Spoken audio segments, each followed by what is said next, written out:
Boa noite a todos os irmãos, a todas as irmãs presentes. Que a paz de Deus, que nos é refletida através do nosso irmão Jesus, nos envolva na noite de hoje. O assunto que nos enseja a conversar essa noite é sobre a família, um assunto tão interessante, tão importante, né, para todos nós.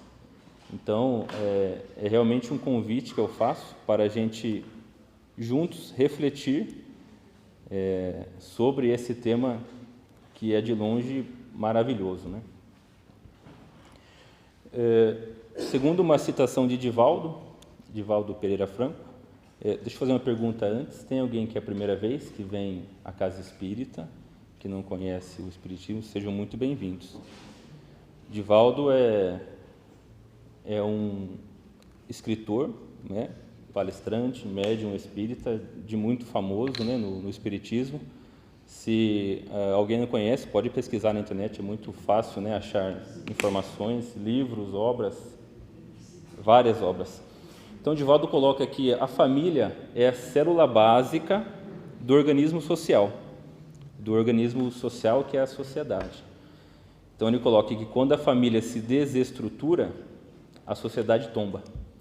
Então, ele está colocando que a família é a célula, é o menor elemento que a gente pode encontrar de sociedade, né? A gente pode pensar que a família é um treino para a sociedade, né? É a menor sociedade, é o menor grupo, né, núcleo que a gente pode encontrar, que a gente pode dizer que ali tem uma sociedade, tem que existir uma relação social, né, entre as pessoas, entre os irmãos, né, principalmente. Então, Emmanuel ele coloca também uma citação muito interessante, que se um homem é a partícula divina da coletividade, olha que legal, eu vou repetir, se um homem é a partícula divina da coletividade, o lar é a célula sagrada de todo o edifício da civilização. Então Emmanuel está colocando aqui a centelha divina que temos nós em cada um, né? Porque nós temos o DNA de Deus, né? O DNA de nosso Pai, que é o nosso Criador. Então nós vamos verificar que nós vamos encontrar que a Federação Espírita Brasileira, a FEB, ela tem uma campanha permanente, uma campanha nacional, de título O Melhor é Viver em Família. Então, eu fiz uma pesquisa, né, e acabei encontrando essa campanha, e vou colocar aqui alguns pontos que eu retirei do próprio opúsculo dessa campanha, né, que a FEB está fazendo. É colocado aqui que a família é o núcleo básico para a regeneração na Terra. A regeneração que é colocada aqui é a regeneração da humanidade, né? Então, a campanha coloca que tudo vai começar na família, no seio familiar, dentro do nosso círculo doméstico ali, né? Então, é no seio familiar que exercitamos nossas provas e expiações aqui na Terra. Essas experiências que facultam o progresso espiritual de cada ser, elas são muito importantes para cada um de nós. A gente vai encontrar na questão 775 de O Livro dos Espíritos, aqui vai também outro convite, né? A gente não vai parar de instigar vocês a sempre buscar informação, mesmo depois da palestra, né? Pesquisar informação, não precisam aceitar nada do que eu vou falar aqui. Vocês podem muito bem, por conta própria, pegar um livro e pesquisar, né, e pensar. Tem um filósofo muito atual, né, o professor Boris, o nome dele dá licença que eu vou procurar aqui, o Clóvis de Barros Filho, me deu um branco. Ele coloca muito claro, né, nas explicações dele, que ele está sempre convidando as pessoas a pensarem, a usarem, né, essa faculdade que a gente tem de pensar, de questionar e de ir atrás de respostas. Então, na questão 775 de O Livro dos Espíritos, Kardec coloca: qual seria para a sociedade o resultado do relaxamento dos laços de família. Então, os espíritos, numa resposta muito contundente, né, e assertiva, uma recrudescência do egoísmo. Então, eu fui pesquisar, recrudescência significa intensificação. Então, os espíritos colocam que se a família se dissolver, né, se a sociedade entender que a família não é mais importante, o que virá à tona é o aumento do egoísmo. Então, é o enfraquecimento da fraternidade, né? A gente poderia ver por esse lado. Então, essa palavra família, ela reaviva em nós, né, a sensação de aconchego, de conforto, de segurança, né? Em qualquer um de nós, essa palavra ela é muito forte, né? E essa importância, né, do grupo familiar, ele mostra a capacidade de nos sustentar, né, nas intempéries, nas lutas da vida diária. Então, é na família que a gente vai encontrar o nosso porto seguro, né, dentro do nosso lar. Então, a gente percebe, e esse opúsculo também traz para nós, que o momento atual, tão conturbado, né, pela inversão de valores no campo moral, prestem atenção nesses termos que a gente vai conversar um pouco sobre cada um deles depois. Tudo isso requer muita atenção à preservação da harmonia familiar, que é um valioso antídoto à instalação do desequilíbrio no organismo social.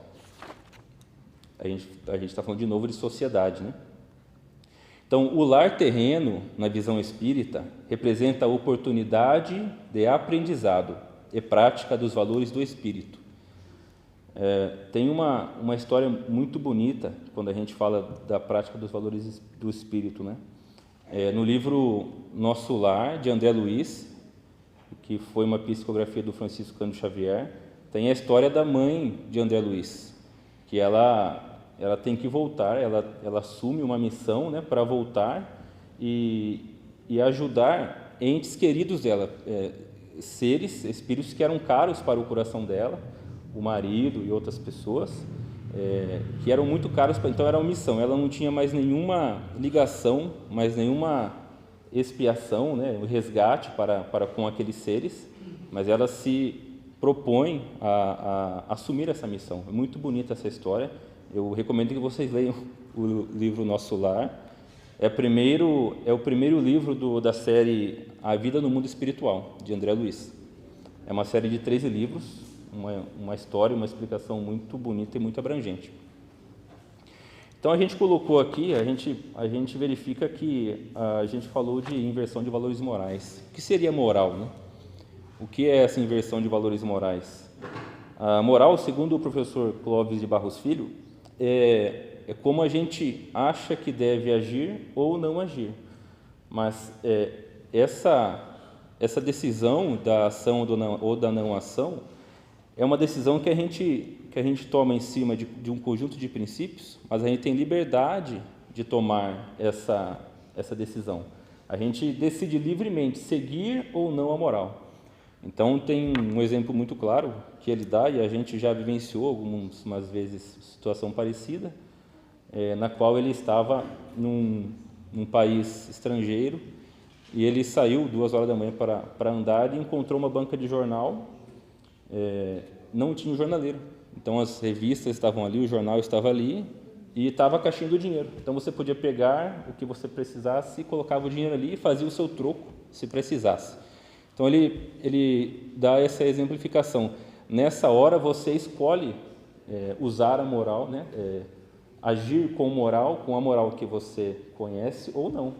Porque você está sozinho, não tem ninguém vendo, então você é livre para tomar ação. Não tem uma câmera, não tem alguém vigiando, né? Não tem a polícia, não tem a lei, é só você com você mesmo, com a sua consciência. Então, nessa hora, você escolhe usar a moral ou não. Isso para a filosofia, né? Ele coloca aqui, aquilo que nos obrigamos a respeitar, porque livremente decidimos assim. E para a doutrina espírita, a gente encontra lá no início do Evangelho segundo o Espiritismo uma descrição do que seria a moral. Então, é uma regra de proceder que abrange todas as circunstâncias da vida privada e da vida pública. o princípio básico de todas as relações sociais que se fundam na mais rigorosa justiça. Então, é todo um texto complicado, né, de se entender. A gente vai também encontrar lá no Livro dos Espíritos, na questão 629, o que é moral para o Espiritismo? É a regra do bem proceder. A gente também pode lembrar que até os próprios filósofos da antiguidade colocavam assim, né? Que a gente pode pensar se uma atitude ou uma ação nossa é boa ou não, se a gente pensar assim, essa ação que eu vou tomar, ela pode ser aplicada como uma regra geral para toda a humanidade? Então, se eu escolho fazer uma ação, eu escolho mentir, eu escolho roubar alguém, aí eu paro para pensar, essa ação que eu estou tomando, se todo mundo, se fosse tomado como regra geral no mundo inteiro, isso seria bom? Eu gostaria de ser enganado? Eu gostaria de ser roubado? Então, essa é uma regrinha simples, né, que os próprios filósofos da antiguidade colocavam, e aqui os espíritos nos colocam como uma regra do bem proceder. Funda-se na observância da lei de Deus. Aí a gente pode perguntar-se, e aonde está escrita a lei de Deus, né? O próprio Kardec pergunta aos espíritos, e os espíritos colocam, está escrito na nossa consciência. Então, de novo, lá dentro de nós, a gente já tem escrito dentro de nós e podemos consultar, quando a gente precisar, a nossa consciência. A gente nos perguntar, né, essa ação, ela vai ser legal, ela não vai ser muito boa, e tomar a decisão, né? Aqui ainda coloca, o homem procede bem quando tudo faz pelo bem de todos, porque então cumpre a lei de Deus. É muito, muito bonito, né, e amplo isso, porque vem dos Espíritos e a gente tem que tentar colocar isso em prática, né, na nossa vida real, né, a nossa vida atual, no nosso momento atual. Então, a doutrina espírita nos deixa um conceito que ele é muito explorado em toda a codificação, que é o fora da caridade não há salvação. Kardec ele tomou cuidado de muito bem colocar esse conceito e separar do conceito de fora da igreja não há salvação, como era colocado antigamente pelo cristianismo remoto, né, de 1800. Então ele coloca aqui, vejam que ele coloca aqui a salvação, né, essa salvação como aqui colocada, a gente não vai conversar sobre esse termo em si, mas a gente imagina a salvação, né, como sendo uma coisa boa. Isso é importante, isso é conseguido quando a gente não depende de uma igreja, de um local religioso, do centro espírita, e sim quando a gente internaliza os conceitos, né, que o próprio Cristo nos trouxe. E aqui ele coloca fora da caridade. Esse termo é muito explorado durante em todas as obras que a gente for ler, né, a gente vai encontrar isso. E a gente vai encontrar na Revista Espírita de 1865, mês de agosto. A Revista Espírita foi uma publicação que Kardec fez durante alguns anos, 4, 5 anos, se eu não me engano, e tem várias revistas, vários folhetos com vários assuntos que ele explorava de forma bem ampla para reflexão mesmo. Não está dentro da codificação, é uma reflexão ampla, né, da sociedade, para a gente ir lá e buscar informação. E tem uma dissertação de Lacordaire, chamada A Chave do Céu. E a gente vai lembrar que no Evangelho há uma mensagem de Vicente de Paulo que fala que a caridade é a chave do céu. Então, vejam as ligações que existem, né? E Lacordaire trabalha o conceito de fora da caridade não há salvação. Só que ele nos coloca uma perspectiva nova sobre a caridade, como trabalhar a caridade. Que a gente deve sim fazer a caridade, mas a gente deve fazer uma escolha, colocar uma hierarquia. Como assim? É estranho, né, a gente falar que para fazer a caridade a gente tem que hierarquizar ou selecionar alguma coisa. Nós vamos lá. As obras doutrinárias, elas trazem que no momento do planejamento reencarnatório nosso, quando a gente vai voltar ao plano terreno, né, uma das primeiras preocupações e ocupações dos amigos espirituais é com o planejamento da família. Quem serão nossos pais, nosso nossa mãe, nosso pai, né? Nossos irmãos. Mais à frente, quem serão? Nossos maridos, nossas esposas, nossos filhos. Então a gente percebe que a família é a base do planejamento reencarnatório de qualquer ser humano. Então a gente volta aqui na Terra para estar com a família, para passar momentos, para passar expiações, provas, alguma missão, se a gente pode dizer assim, com a família. Isso é necessário para o nosso adiantamento dentro da sociedade, mas a gente percebe que o núcleo principal é a família. Então, Lacordaire coloca, vamos fazer a caridade? Por onde começar? Porque quando a gente fala em caridade, a gente pensa rapidamente em esmola, né? Em dar alguma coisa aos pobres, e a gente tem até esse termo muito, esse conceito muito ruim, arraigado em nós, de dar esmola para...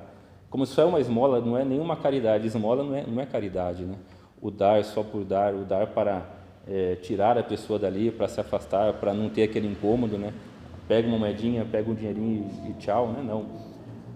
Caridade não é isso, realmente.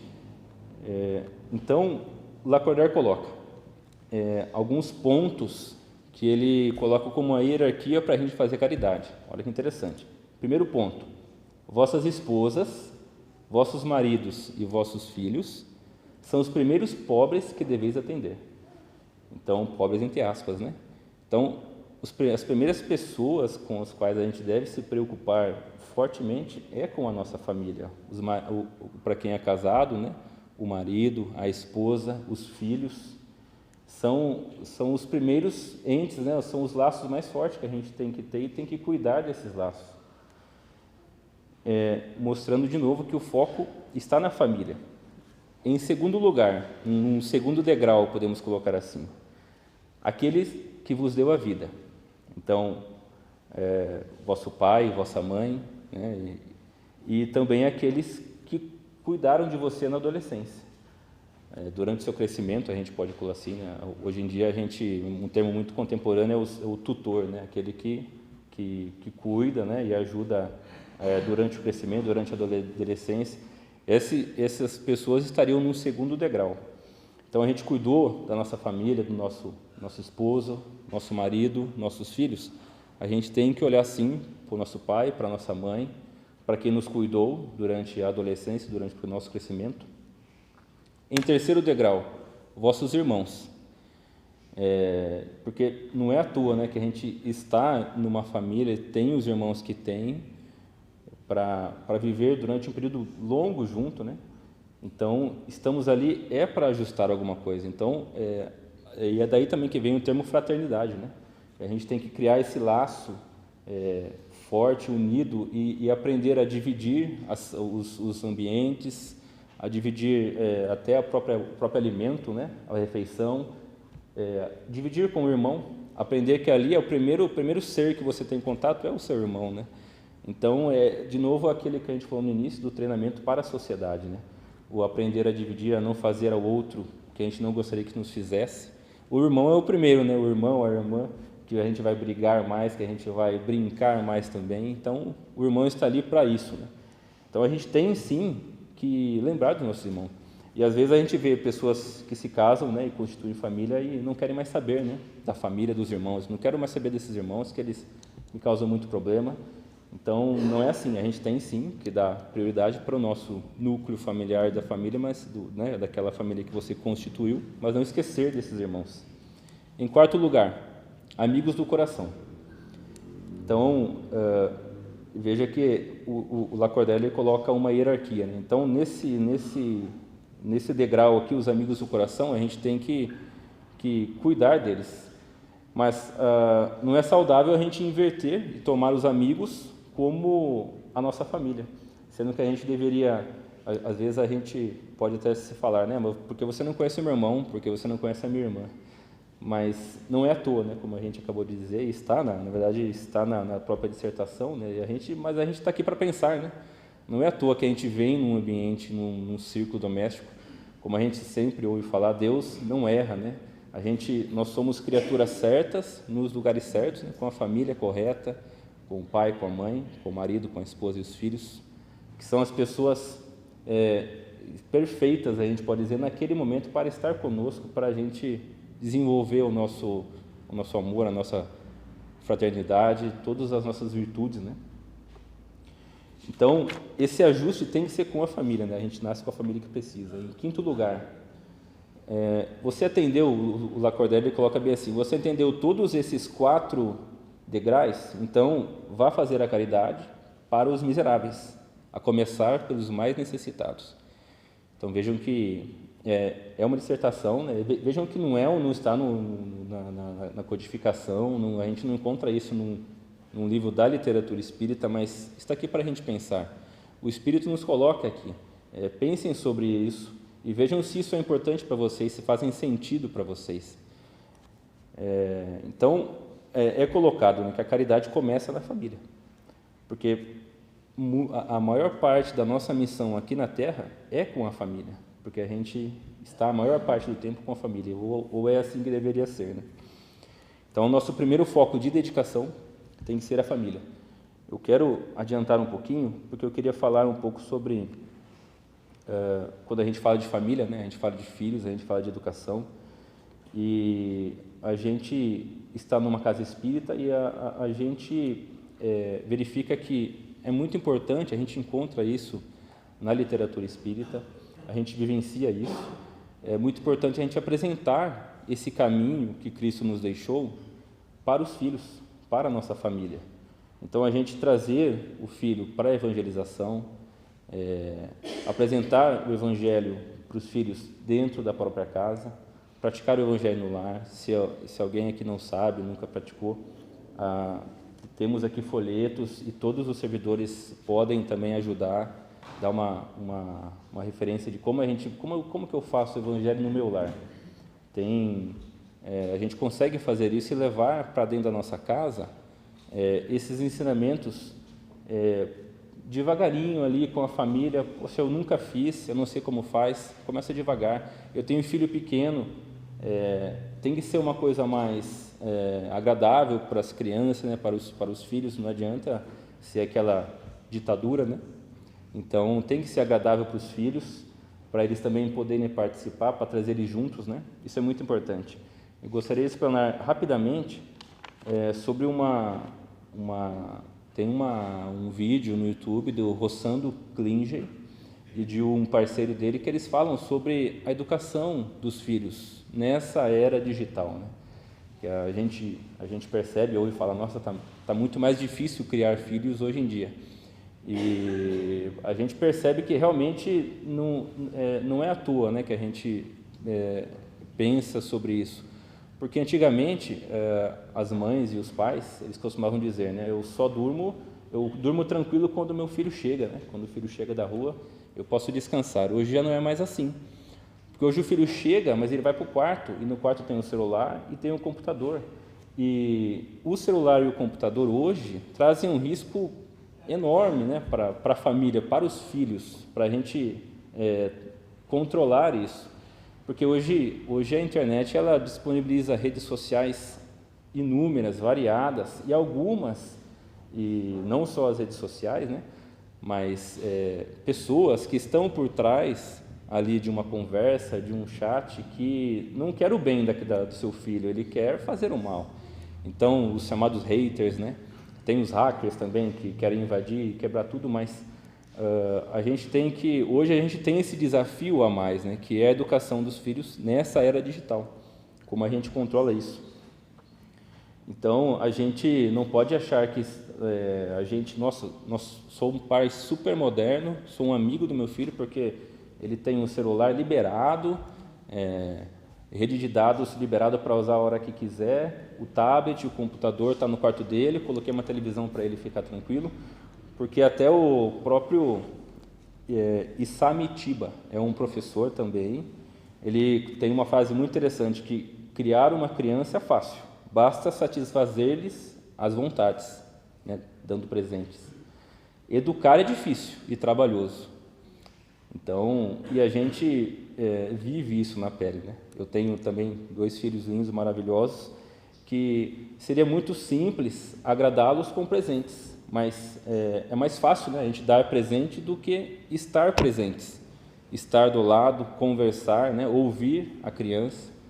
Então isso é uma coisa que a gente tem que praticar, né? No nosso dia a dia, né? Para quem é pai, para quem é mãe, cuidar dessas redes sociais. Não vou conseguir falar tudo que eu coloquei aqui, mas cuidar principalmente das redes sociais, porque o algoritmo da rede social, ela está ali para prender a atenção das pessoas. O próprio YouTube, o Instagram, eles têm aqueles vídeos curtos, né, que são, você vê aí de repente você vai ver se está no 49, quase no 50 já vendo. Por quê? Você perdeu um tempão ali, porque é uma coisa interessante, é gostoso de ver, porque aquilo te atrai, e são tantos assuntos diferentes que você não cansa, né? Se pegar um vídeo de uma palestra de 1h30 para assistir, vai chegar no 15 minutos, você vai estar dormindo e o celular vai estar do lado.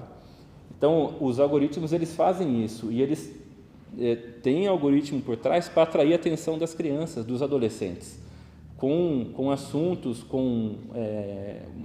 que instigam, né, a vontade de ver, de pesquisar, né? O próprio algoritmo, ele percebe, e as redes sociais, as empresas Big Techs que tem por trás disso, eles percebem e também eles lucram, né? Na verdade, eles lucram com o quê? Com propaganda. E quanto mais tempo você passa na rede social, mais dinheiro eles estão ganhando. Então, eles não estão preocupados com a sua saúde, com a saúde do seu filho. Eles estão preocupados em aumentar os lucros. Então, eles querem que as pessoas fiquem mais lá, mas isso é prejudicial, né? Então, o Rossando, ele coloca aqui, muito cuidado, muita atenção com isso. Enquanto você está na sala, vendo meme lá no grupo da família, dando risada com um vídeo engraçado, o seu filho pode estar passando um risco lá no quarto, acessando conteúdos que não são próprios para a idade dele, por exemplo, e que podem trazer algum risco, algum mal para eles. Saiu até no Fantástico, né, uma reportagem que fala da rede social Discord. É uma rede social que grupos, né, eles chamam são grupos que se reúnem, né, e que dão likes em vídeos que são totalmente contrários à realidade, né? Vídeos maltratando animais, botando fogo em algum lugar. Então, crianças, adolescentes, 16 mil, né, eles colocam aqui, apareceu uma reportagem, 16 mil pessoas assistindo online aquele vídeo. Então, quer dizer, a criança, o adolescente que está fazendo aquilo, veja, eu estou tendo uma audiência, então a gente cuidar disso, né, dentro da nossa casa. Para finalizar, eu queria ler um poema que está no livro Cartas do Evangelho, de Francisco Cândido Xavier. O poema se chama Carta às Famílias, é do espírito Casimiro Cunha. É certo que sobre a terra, nas lutas de expiação, muita vez o lar se forma para a dor da redenção. Por vezes, os inimigos das existências passadas recebem o mesmo sangue em lutas amarguradas. É o resgate doloroso, a algema que no futuro transforma o ódio tigrino em tesouros do amor puro. Eis aí, porque não raro, nessa prova que redime, irmãos surgem contra irmãos, raiando até pelo crime. Mas a dor, a grande dor, que reforma toda a gente, recolhe-os no seu regaço, fraterniza-os novamente. Por essa razão, amigos, todo o ensino em substância é que a paz do lar terrestre depende da tolerância. Falando em particular, peço-te, pois, meu irmão, que faças da tua casa o instituto da afeição. Não te esqueças que em família a mais santa autoridade é a que nasce da energia que não desdenha a bondade. A fim de seres ouvido, recorda que o verbo dar, na caravana efetiva, precede o verbo ensinar. Jamais te queixe dos teus, seja em qualquer convidência. Muita vez nos desabafos há muita maledicência. sem que repartas no mundo a fé e o amor com os teus, não pode dar no caminho os sublimes dons de Deus. Há lutas em tua casa? Atritos e desavenças? Isso é a sombra em que se prova a claridade da crença. Na noite de cada dia, nas luzes da oração, das orações, envia a Deus os apelos de tuas inquietações. Quanto ao mais, teu sacrifício é a santa expressão de dor, purificando a família no plano eterno do amor de Deus, né? Nosso Pai que nos coloca aqui para a gente ser feliz e que a gente consiga, né, apesar dos pesares, né, das vicissitudes, ter tolerância, ter amor e fraternidade para com os nossos. Então era essa a mensagem de hoje. Muito obrigado pela atenção.